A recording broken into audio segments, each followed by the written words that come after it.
चलो कोल्हापूर, चलो कोल्हापूर, चलो कोल्हापूर। महाराष्ट्र राज्याचे कर्तृत्ववान मुख्यमंत्री माननीय श्री एकनाथ शिंदे यांची जंगी जाहीर सभा।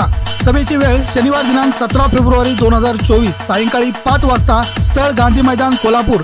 आवाहन रवींद्र माने, अध्यक्ष शिवसेना कोल्हापूर जिल्हा। इचलकरंजी बातमीपत्रात आपले स्वागत। पाहुयात सविस्तर वृत्तांत।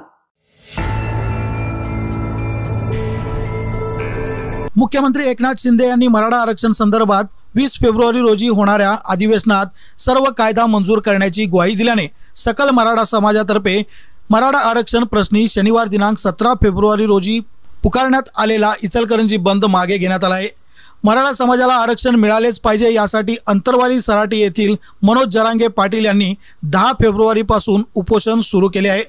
त्यांची प्रकृती खालावत चालली असताना शासन दुर्लक्ष करत असल्याने आरक्षण प्रश्नी 16 फेब्रुवारी पर्यंत निर्णय न झाल्यास 17 फेब्रुवारी रोजी इचलकरंजी बंद करण्याचा इशारा सकल मराठा समाजाच्या वतीने देण्यात आला होता।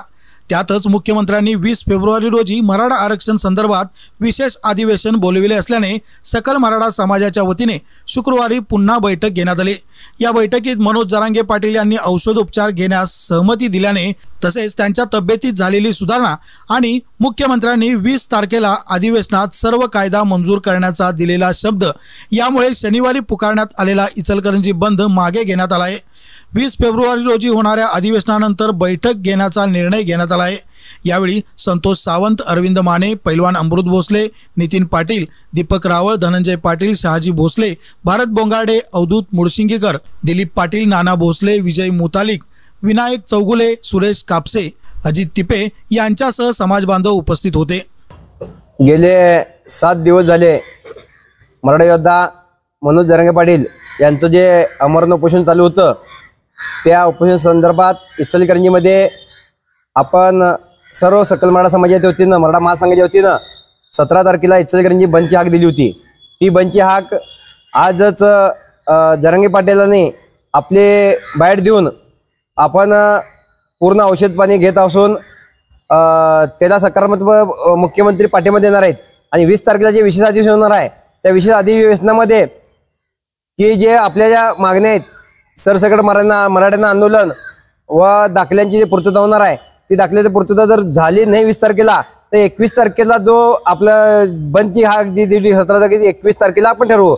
आणि मराठा सकल मराठा समाजाच्या वतीनं सर्व मराठा बांधवांना सांगण्यात येतं की आपण तोपर्यंत हे मराठा आंदोलन स्थगित केलं आहे। त्यानंतर 21 तारखेची हाक दिल्यावर आपण जसा आदेश येईल जरांगे पाटलांचा त्याप्रमाणे आपण त्याची स्वीकारू।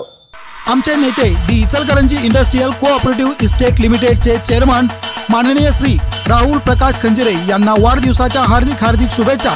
शुभेच्छुक योगेश कौंदाडे, संजय शेटे, समीर कुलकर्णी, सतीश काजवे, मिलिंद नवनाळे, दीपक रावळ, उदय कुंभार।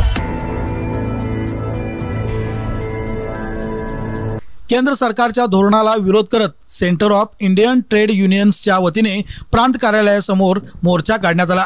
यावेळी जोरदार घोषणाबाजी करत निषेध नोंदविण्यात आला। त्यानंतर शिष्टमंडळाने नायब तहसीलदारांना विविध मागण्यांचे निवेदन दिले। निवेदनात यंत्रमाग कामगारांना 8 वर्षे पगारवाढ मिळालेली नाही, दरवर्षी मजुरी वाढ जाहीर झाल्यावर मालक संघटना विरोध करून कायदा मोडतात पण राज्याचे कामगार खाते त्यांच्यावर कारवाई करत नाही, देशी औषधी कंपन्या मल्टीनॅशनल कंपनीत मर्ज करून कामगार कपात केली जात आहे, घरेलू कामगारांसाठी बजेटमध्ये कोणतीही तरतूद केली जात नाही, त्यांच्यासाठी स्वतंत्र कल्याणकारी मंडळ लागू केले जात नाही, बांधकाम कामगारांसाठी जमलेल्या पैशांचा वापर ठेकेदारांना पोसण्यासाठी केला जात आहे।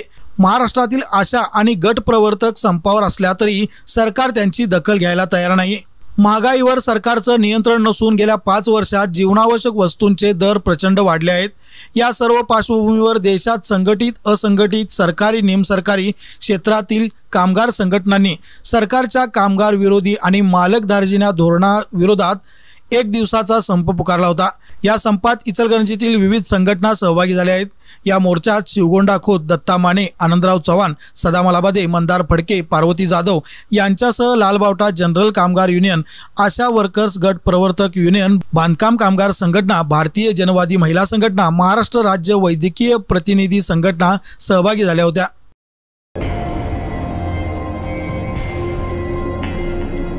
इचलकरंजी शहरातील होम अप्लायन्सच्या नामवंत गुरुकृपा इलेक्ट्रॉनिक्सने आपला 23वा वर्धापन दिन उत्साहात साजरा केला। नामवंत कंपन्यांच्या सर्व प्रकारच्या इलेक्ट्रॉनिक वस्तू एकाच छताखाली मिळण्याचे ठिकाण म्हणजे गुरुकृपा इलेक्ट्रॉनिक्स।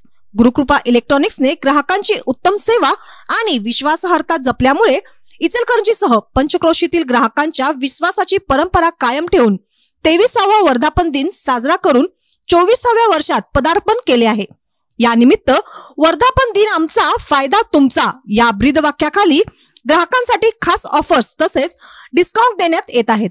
एलईडी टीव्हीवर मिक्सर किंवा इंडक्शन फ्री, फ्रीजवर मिक्सर फ्री, वॉशिंग मशीनवर मिक्सर फ्री, तसेच 32 इंच एलईडी फॅक्टरी रेट मध्ये 7999 मध्ये, एसी, कूलर, आटा चक्की, ओव्हन यावर भरघोस डिस्काउंट देण्यात येत असून फायनान्सची ही सुविधा उपलब्ध आहे।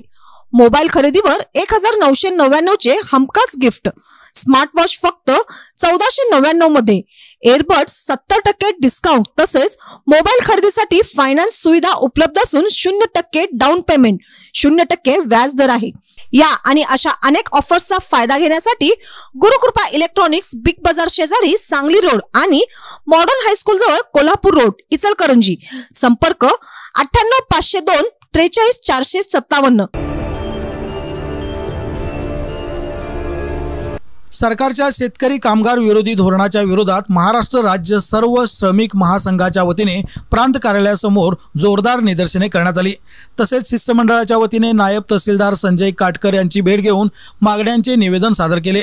देशातील रेशन व्यवस्था नष्ट होत असून शिक्षण व्यवस्था उद्ध्वस्त करून मुलींना शिक्षणाबाहेर फेकले जात आहे। आरोग्य व्यवस्था खिळखिळी झाल्याचा आरोप करत सरकारच्या जनविरोधी धोरणाचा पर्दाफाश करण्यासाठी देशातील 10 कामगार शेतकरी संघटना एकत्र आल्या आहेत। या संघटनांनी 1 दिवसाचा संप पुकारत निदर्शने करण्याचा निर्णय घेतला। त्या अनुषंगाने इचलकरंजीत सर्व श्रमिक महासंघाच्या वतीने प्रांत कार्यालयासमोर निदर्शने करण्यात आली। यावेळी दिलेल्या निवेदनात विविध 15 मागण्या मांडण्यात आल्या आहेत।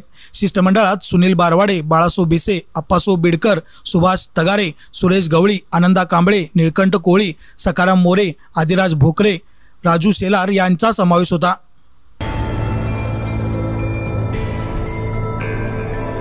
वारंवार मागणी करूनही आणि नोटिसा देऊनही दुकानगाळ्यांचे थकीत भाडे न भरल्याने राजाराम स्टेडियम मधील कृष्णा वसंतराव कानेकर व देवप्पा सुबाराव कानेकर यांचे दुकानगाळे महापालिकेने गुरुवारी सील केले। इचलकरंजी महापालिका हद्दीतील राजाराम स्टेडियम इमारतीतील गाळा क्रमांक 47 हा कृष्णा कानेकर व टेम्पररी शेड मधील गाळा क्रमांक 24 हा देवप्पा कानेकर हे वापरत होते। या दोन्ही गाळाधारकांना महापालिकेने वारंवार थकीत भाडे भरण्यासंदर्भात सूचना देण्यासह नोटिसाही पाठवल्या होत्या। तरीही थकीत भाडे न भरल्याने गुरुवारी महापालिकेने दोन्ही गाळे सील केले।